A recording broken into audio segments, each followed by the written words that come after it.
হে guys, আমি ইনসাফ মুভির সেকেন্ড সং, যে সংটা কিছুক্ষণ আগে রিলিজ করে দেওয়া হয়েছে, এই সঙ্গের রিয়াকশন করব। সো চলো গায়েস, ভিডিওটা শুরু করা যায়। সো গায়েস, এই সঙ্গের যদি আমি এক লাইনে রিয়াকশন বলি, তো আমি এতটুকু বলবো যে এই সংটা আমার কাছে মোটামুটি ভালো লেগেছে, সেইভাবে আমার কাছে জমেনি। কারণ এটা আকাশেতে লক্ষ্য তারা 2.0 এর সেকেন্ড ভার্সন, কিন্তু গানটা আমার কাছে বেশি একটা ভালো লাগেনি। এখানে শরীফুর রাজ, তাসনিয়া ফারিন, তাদের পারফরমেন্স ছিল ভালো। আর আমার নজর কেড়েছে মোশাররফ করিম, যিনি এই ছবির ভিলেন হতে চলেছে। তার পারফরমেন্স ছিল অসাধারণ।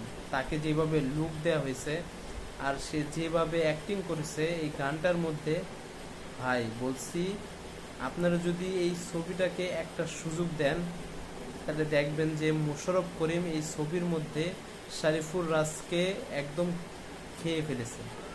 সত্যি কথা বলছি, যে মোশাররফ করিম যে অ্যাক্টিং দেখাবে এই ছবির মধ্যে।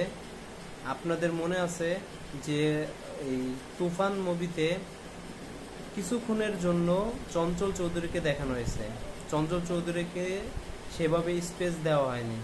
তারপরেও যদি সাকিব খানের পরে যদি তুফান মুভির পারফরমেন্স সম্বন্ধে বলা হয়, তো আমি চঞ্চল চৌধুরীকে সবার আগে এগিয়ে রাখবো। কারণ সে অতটুকু সময়ের মধ্যে পুরা ছবির মধ্যে সাকিব খানকে একদম শেষ করে দিয়েছে। তো ভাই, সে যেমন বাওয়াল করে দিয়েছে, তো এই ছবিতেও শরীফুর রাজের ক্যারেক্টারের পরবর্তীতে আপনারা মোশাররফ করিমকে যেভাবে দেখবেন, তো ভাই সত্যি বলছি, এই ছবিতে শরীফুর রাজকে মোশাররফ করিম খেয়ে ফেলবে। তো আমরা আপনাদেরকে অনুরোধ করব এই ছবিটাকে একটা সুযোগ দেওয়ার জন্য। সো গাইস, ভিডিওটা ভালো লাগলে লাইক, কমেন্ট, শেয়ার, সাবস্ক্রাইব করে দিয়েন।